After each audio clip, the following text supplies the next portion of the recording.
Jagtial Mothe road కార్యాలయంలో ఏర్పాటు చేసిన విలేకరుల సమావేశంలో MLA Sanjay Kumar BRS party పరిణామాలపై సంచలన వ్యాఖ్యలు చేశారు. జీవన్ రెడ్డి చేరికను పార్టీలోని చాలా మంది వ్యతిరేకిస్తున్నారని, ఆయనను ఐరన్ లెగ్గా అభివర్ణిస్తూ రాజకీయంగా విమర్శలు గుప్పించారు. హరీష్ రావు లేకుండా సభ నిర్వహించడాన్ని తప్పుపడుతూ హరీష్ రావు ఇతర పార్టీల నాయకులతో చర్చిస్తున్నారన్న వార్తలపై స్పందించారు. తాను ఎప్పుడు వ్యక్తిగత విమర్శలకు పోకుండా కేవలం అభివృద్ధి గురించి ఆలోచిస్తానని, నియోజకవర్గంలోని చెరువులను నింపిన ఘనత తనదేనని చెప్పుకొచ్చారు. ముఖ్యమంత్రిని కేవలం అభివృద్ధి పనుల నిమిత్తమే కలిశానని, మేడిగడ్డ పర్యటన ముందుగా నిర్ణయించినది కాదని ఆయన ఈ సందర్భంగా వెల్లడించారు. బీఆర్ఎస్ పార్టీ వ్యవస్థాపక అధ్యక్షులు గారి నేతృత్వంలో జీవన్ రెడ్డి గారి చేరిక సందర్భంలో ప్రజా ఆశీర్వాద సభ అని పెద్ద ఎత్తున అని చెప్పి ఒక చిన్న గ్రౌండ్ లో పెట్టారు. ఆ సభ కూడా బీఆర్ఎస్ శ్రేణుల్లో చాలా వరకు కూడా అసంతృప్తి, రాష్ట్ర వ్యాప్తంగా ఒక ముసలం స్టార్ట్ అయినట్టు సోషల్ మీడియాలో చాలా వార్తలు వస్తూ ఉన్నాయి. వీటన్నిటికీ తోడుగా టిఆర్ఎస్ పార్టీ నుంచి మొదటి నుంచి ఒక ఉద్యమ నాయకునిగా ఉన్న హరీష్ రావు గారు ఈ సభకు వస్తలేరని తెలిసి నాకు ఆశ్చర్యం వేసింది.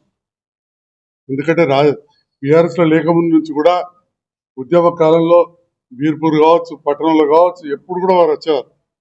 అంటే జీవన్ రెడ్డి గారు ఈరోజు చేరుతున్న విషయాన్ని రాష్ట్రంలోని ఎంతో మంది బీఆర్ఎస్ నాయకులు, ముఖ్యంగా ఉద్యమకారులు, ఇక్కడ వాళ్ళ మనోభావాలు దెబ్బతిన్నాయి. అసలు తెలంగాణ ఎందుకు అభివృద్ధి చాలన్న వ్యక్తి జీవన్ రెడ్డి గారు. తెలంగాణ ఎందుకు అభివృద్ధి కావాలి చాలు అని చెప్పి ఆ రోజు రాజశేఖర రెడ్డి గారు అన్న వ్యక్తి జీవన్ రెడ్డి గారు.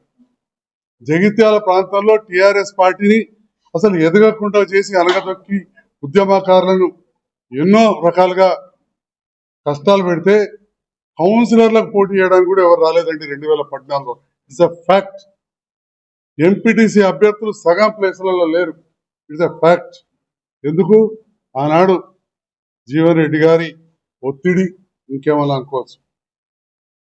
అలాంటి జీవన్ రెడ్డి గారు కాంగ్రెస్లోకి వస్తున్నట్టే, కాంగ్రెస్ నుంచి బీఆర్ఎస్లోకి వస్తుంటే ఒక ఉద్యమ నాయకుడైన హరీష్ రావు గారు స్వాగతించడానికి, అది కేటీఆర్ గారు ఇంటికెళ్ళి తీసుకొస్తే జగిత్యాల వచ్చినట్టు నాకు కొంత సమాచారం. ఇదే జీవన్ రెడ్డి గారు కేసీఆర్ గారి దగ్గరికి వెళ్ళినప్పుడు కూడా కేటీఆర్ గారు ఉన్నారు, కానీ హరీష్ రావు గారు లేరు. మొన్నేదో సభకు చూడడానికి కేటీఆర్ గారితో వచ్చి ప్రెస్ మీట్ పెట్టి 4 మాటలు మాట్లాడిపోయారు. తప్పకుండా నాకైతే అనిపిస్తా ఉంది, సోషల్ మీడియాలో కూడా చూస్తా ఉన్నాం, కాళేశ్వరం ప్రాజెక్టు కట్టిన కేసీఆర్ను వీళ్ళను ఉరిదీయాలన్నారు. హరీష్ రావు గారు కూడా ఇరిగేషన్ మంత్రే.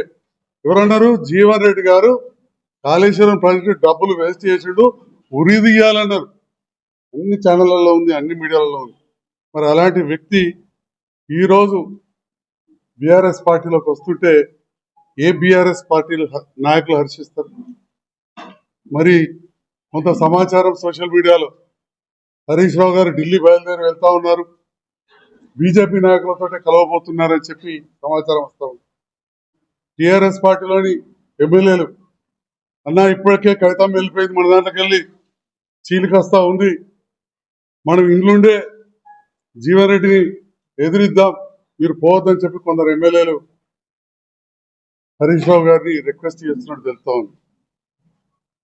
ఆ ఎమ్మెల్యేలు జీవన్ రెడ్డి గారు ఏ పార్టీ ఉంటే ఆ పార్టీ ఎదగదు, అదొక ఐరన్ లెగ్ అని చెప్పి 83 నుంచి ఉదాహరణ చెప్పుకొస్తున్నారు. 83లో ఎన్టీ రామారావు తోటి ఉంటే ఎన్టీ రామారావును దించేయడం, భాస్కర్ రావు తోటి వెళ్ళడం, ఆ భాస్కర్ రావు 4 రోజుల కథం. ఆ తర్వాత 85లో కాంగ్రెస్లో చేరితే కాంగ్రెస్ అధికారంలోకి రాలే. చొక్కారావు గారి నేతృత్వంలో చేరినా అన్నారు, 89లో గెలిచారు, మంత్రి పదవి రాలేదని కాపకొల్లు, ఆఖరికి 96లో చొక్కారావు గారి నామినేషన్ కూడా అంత పెద్ద వ్యక్తి, వారి ద్వారానే నేను చైర్మన్ జగిత్యాల ఈ నాయకులందరూ ముందు చెప్పాడు. ఈ మధ్య కాలంలో వారి నామినేషన్ కూడా వెళ్ళలే. ఇంక అప్పటి నుంచి కాంగ్రెస్ కొన్ని రోజులు అధికారంలోకి రాలేదు. మళ్ళీ అధికారంలోకి వచ్చినాక ఇక వారు ఉన్నారు. ఆ 5 ఏళ్లలో బై ఎలక్షన్లు, ఆ తర్వాత కాంగ్రెస్ పార్టీ బొటాబొటిగా వచ్చింది. రాజశేఖర రెడ్డి గారు పరలోకానికి వెళ్ళిపోయారు వీరితో కలిపి. ఇక 14 నుండి కాంగ్రెస్ లో ఉంటే ఈ ఐరన్ లెగ్ ఉండదని చెప్పి ఆ కాంగ్రెస్ లో కూడా రాలేదు. ఆ మాట టిఆర్ఎస్ నాయకులు మాట్లాడుతున్న సోషల్ మీడియాలో వచ్చింది. మరి ఇప్పుడు ఈ ఐరన్ లెగ్ జీవన్ రెడ్డి గారు బీఆర్ఎస్ లోకి వస్తే మనుగడ ఏముంటది అని చెప్పి చాలా పెద్ద ఎత్తున చర్చ జరుగుతుంది. ఎందుకంటే కాళేశ్వరం ప్రాజెక్టు కట్టినందుకు ఉరిదీయాల కేసీఆర్ ను, హరీష్ రావు అన్న వ్యక్తి ఈరోజు పెద్ద ఎత్తున వారిని స్వాగతించి చేర్చుకునే ఆలోచన ఉన్నప్పుడు ఉద్యమకారులు సహజంగా ఆలోచన రావడం తప్పలేదు.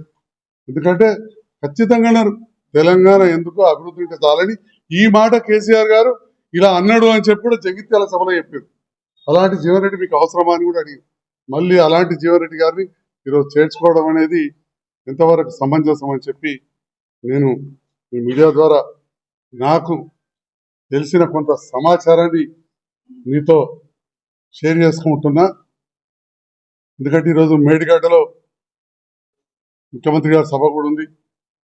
కాళేశ్వరం పునరుద్ధరించాలనే ఆలోచన ఇవ్వాలనేది కాదు, అది కూలిపోయిన తెల్లారటి నుండి కూడా ఎన్డీఎస్సీ కమిటీ వేసి ఉత్తమ్ కుమార్ రెడ్డి గారు, ముఖ్యంగా గౌరవ ముఖ్యమంత్రి గారు శ్రీ రేవంత్ రెడ్డి గారు ఆనాటి నుండి కూడా ఆలోచన చేస్తున్నారు. నేను ఒక విషయాన్ని మీతో షేర్ చేస్తా ఉన్నా. అనుకోవచ్చు నేను కూడా 2వ సారి గెలిచిన ఎమ్మెల్యేను, పక్కా రాజకీయ కుటుంబం నుంచి వచ్చానని. జగిత్యాల ప్రాంతంలో కాలువలు తవ్వినప్పుడు కాలువల మంత్రి, వ్యవసాయ మంత్రిగా ఉన్న వారి మనమనే. అటువంటిప్పుడు నాకు కూడా నీళ్ళ మీద అవగాహన ఉంటుంది. ఎంత ఉంటుందంటే ఎంత మంత్రులు ఉన్నా వీళ్ళున్నా రాయకల్లో నీట్గా కడకట ఉండేది తప్పట్రండి. 90 రూపాయల కాడ ఓటీ పెట్టి అక్కడ నింపిన. ఇక్కడ అంతర్గామంలో రాజశేఖర రెడ్డి గారు వచ్చినప్పుడు చెరువులో నీళ్లు లేవు అంటే మంజూరు ఇస్తే సెకండ్ హ్యాండ్ మోటార్లు పెట్టి ఫెయిల్ అయితే ఆ చెరువు నింపిన.